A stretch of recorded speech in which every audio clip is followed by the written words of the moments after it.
3 quarters of play. We'll return with more after this. This is the NFL, and it's on EA Sports.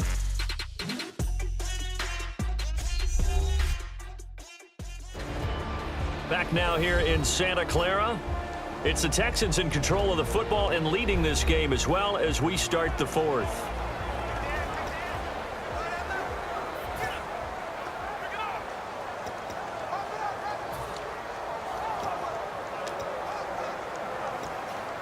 And here comes play number 6 on this drive.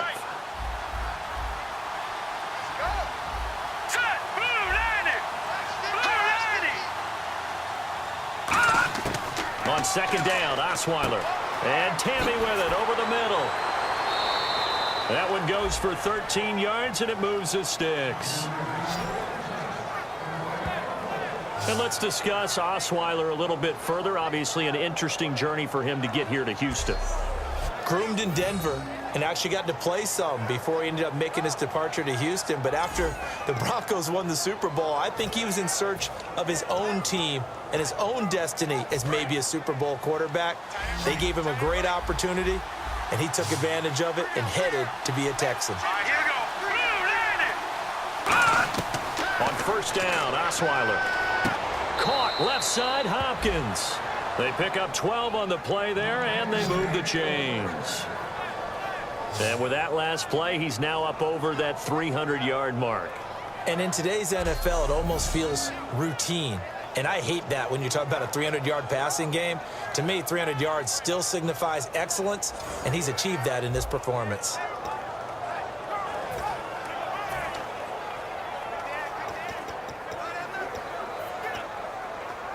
And the defense with their backs against the wall a little bit here as the offense is in the red zone.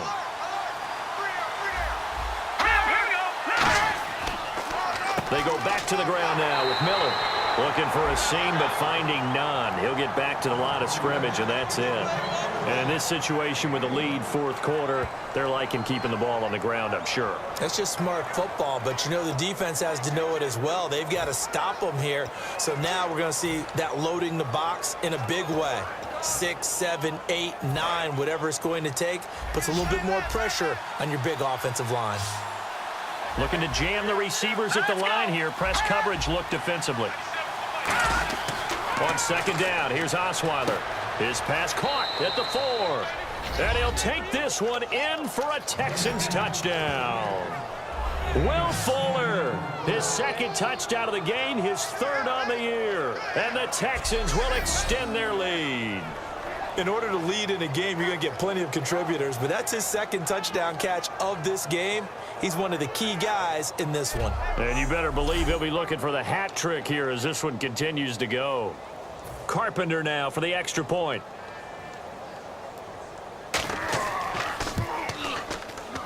And the lead is up to 14.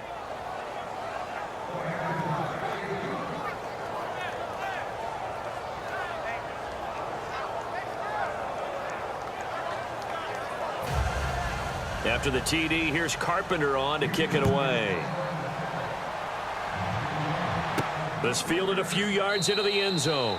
Some might have returned that one. He won't. He'll go down to a knee, and they'll start the drive from the 25. The Houston defense we watch as they get set to go. They've had a couple passing touchdowns against them in this game, and that last drive they really got picked apart. They've got to figure out how to tighten things up because no matter what they've done, whatever adjustments they've made, offense has been a step ahead of them. So they've got to figure it out. Usually, a sack of the quarterback can help change the momentum. Maybe bring some pressure. I think maybe a little bit of pressure would help them greatly.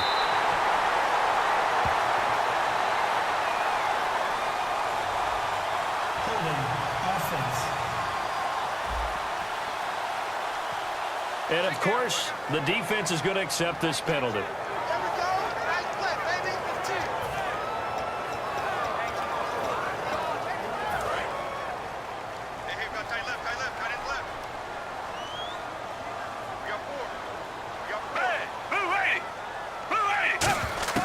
From the gun, Gabbert. And his throw is incomplete. Garrett Selleck, the tight end, was the target. And it'll make this a 2nd and long.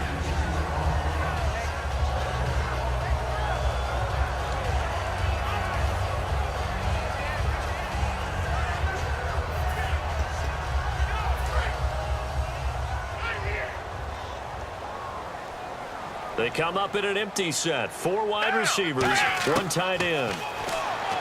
To throw is Gabbert. Quick hitter here. It's complete. And he'll go down just shy of the 25 at the 24-yard line. It'll be a gain of 9, and that'll bring up a 3rd and 11 situation. And this time they go underneath for a simple pitch and catch. And not only do you get the pitch and catch, Brandon, but you're able to keep the receiver moving when you hit him with the drag route.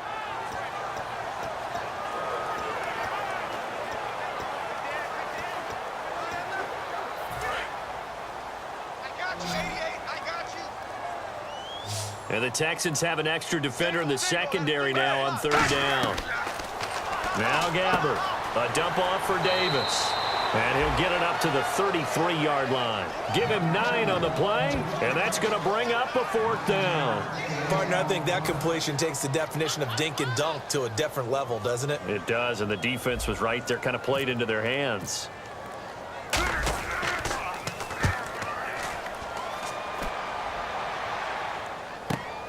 Fielded at the 20. Oh, spinning away. 12 yards on the return that time. And the offense will come back onto the field for the 1st and 10. And now out comes Houston. And they will simply, Charles, be looking to duplicate what they did last drive when they were able to push it in for 6. And they hope it'll be that easy, right? To be able to take exactly what happened before, replicate it. They may have to make a few additional changes along the way because I'm sure the defense will make some adjustments, but they've got to have great confidence having scored the last time out. The throw on 1st down with Osweiler. Wide open receiver complete. It's a gain of 14 there, and it's good enough for a Houston 1st down. He's played a great game. It continues right there, even with this lead, confident to throw the pass and have the reception made. There's no doubt who the leader of their team is there? There's no doubt who they want to ride all the way to the finish, because strategy would tell you run the football, run the clock down. Instead, they're letting him throw it because they feel that confident in what he's getting done. And give him 4 yards there. It'll be 2nd and 6. The 4th quarter here, they've got the lead. They want to keep it on the ground. That's what they're doing. Smart football. Keep the clock grinding. Keep it going. But you got to figure now, they're going to see more people stacked up at the line of scrimmage as they try and bleed it out.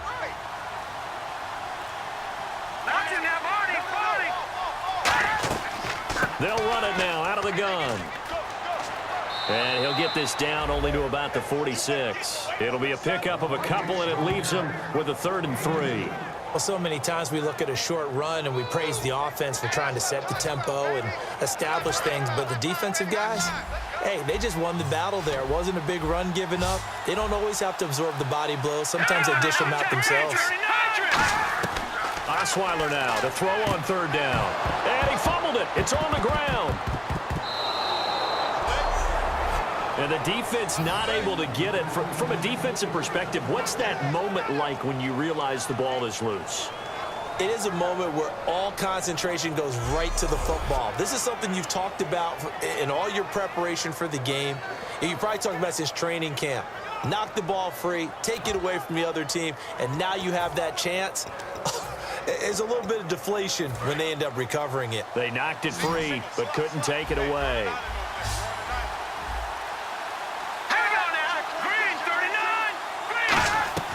They go play action here on 1st down. Oh, he stays up. Going for the deep ball. And intercepted. Maybe the turning point they need. Picked off by Will Hill. And a big turnover there as his guys will get the football back. Oh, timing is everything on a route like this. He tried to drive that football into a tight spot. And if you're a little early or a little late, chances are there's going to be someone there. And sure enough, this one's going the other way. The 49ers offense now, they work their way back onto the field. And with this deficit, you can't have too many more drives like the last drive where you had to punt it away. You know what I would tell my offense right here? The punter doesn't exist, guys. He doesn't even exist. He's not a team anymore. I just cut him, all right? So you've got to go out and create some offense for us here and give us some points. No way does that guy get on the field on this drive. Poor punter. Yeah, it wasn't his fault. But, hey, listen, there's got to be casualties at times. We're trying to win a game. And he'll toss this one incomplete. Seeing no options, he throws it away.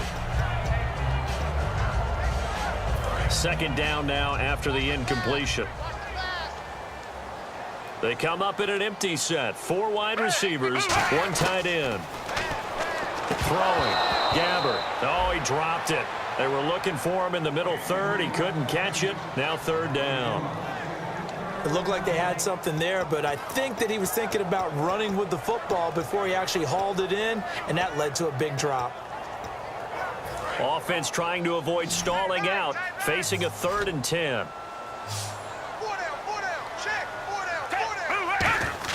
On 3rd down, Gabbert.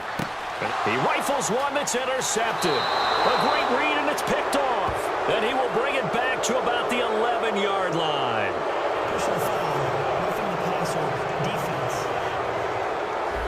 So a big roughing the passer penalty, Charles, and of course that's 15 yards. And everyone knows how protected the quarterbacks are. You've got to make sure that when you launch at a quarterback that you're hitting him in the right spot and in the right time.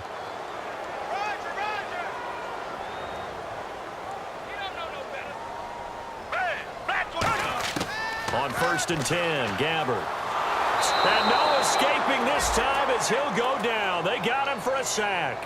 Quentin Coples in there to drop him, and it'll be a loss of about 8. And now it looks like they're going to be in the hurry-up. A 2nd down throw for Gabbert. Caught right side, Jerron Brown.